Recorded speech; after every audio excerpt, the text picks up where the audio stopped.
Hi, everybody, and welcome to the occasionally amazing world of Mr. Dragon. I'm your host, Mr. Dragon. I just wanted to pull you guys aside for a minute and show you my mostly natural 110-gallon aquarium. And yeah, that's right, that wasn't a typo in the video description there. I really haven't done a water change on this thing in about 2 years, because I haven't had to.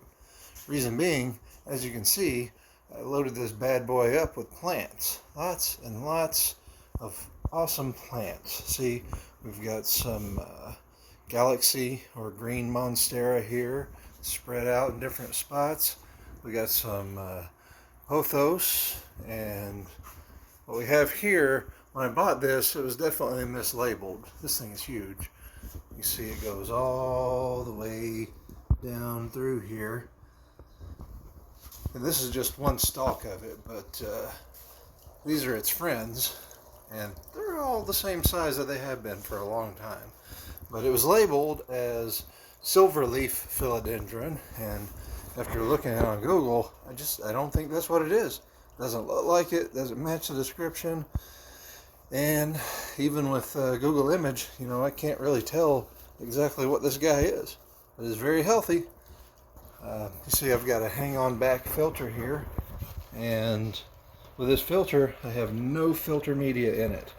I've just kind of stuck these plants in it and let it go. And essentially the only reason that I have this thing running is to do a little water turnover, push things around. But I mean, look at that, look at how clear that water is.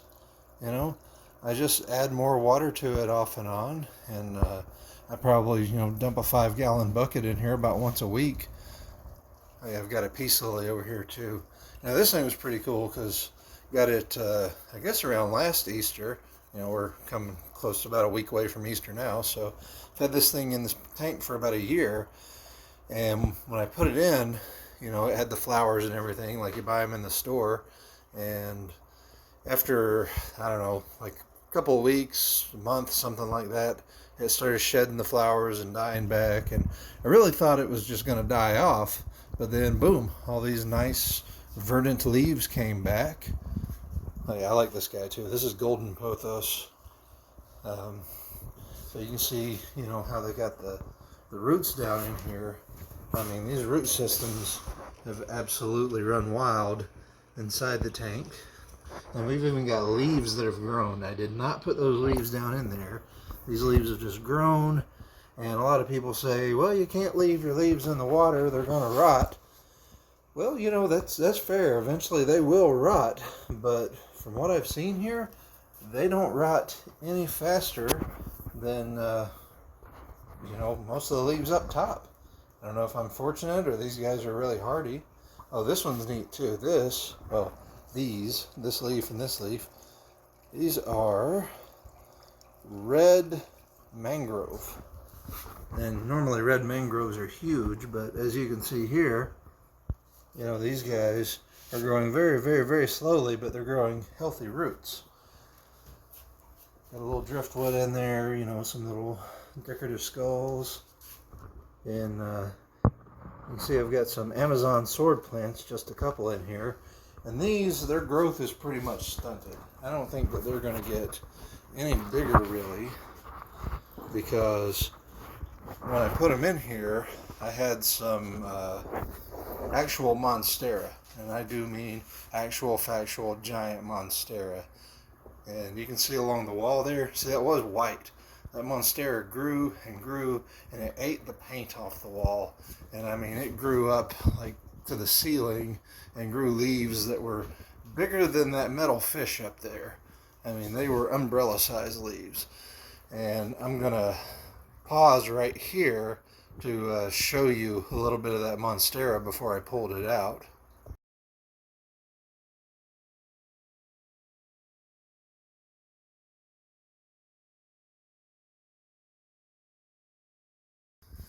Now, as you can see, that Monstera got huge. And I pulled it out because it was just completely blocking the light, blocking all the other plants, taking over everything. I mean, you can see this is a tall tank. I'm 6'1", and this tank kind of comes, just above my navel, kind of mid-chest. So this tank standing right here is probably about 4.5 feet tall. But man, I had to get rid of the Monstera. I mean, don't worry, I didn't throw it away. I didn't kill it.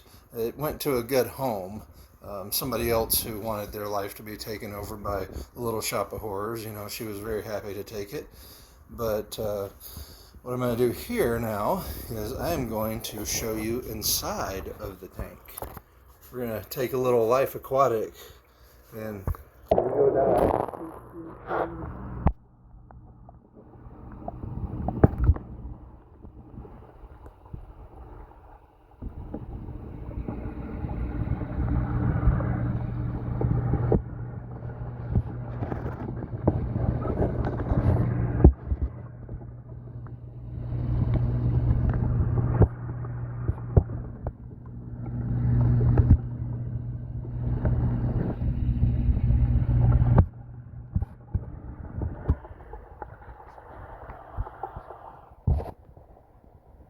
So that was fun, right? Nice refreshing dip in the pool. But this tank also has a ton of bladder snails. And let me wipe the screen here to get the water. Yeah, like I was saying, there's a ton of bladder snails in here. And I mean, these things are everywhere. It's a thriving population. Just got a couple of them in there and they went with it, man. They exploded. Look at all those guppies. That's mostly what I have in here is just guppies, and there was one killer angelfish in there who destroyed all of his comrades in Mortal Kombat before I could catch on to what was going on there. But he is the lone survivor. He's the Earth Realm champion. Good for him. Now he won't get any more friends. I guess that's how he likes it.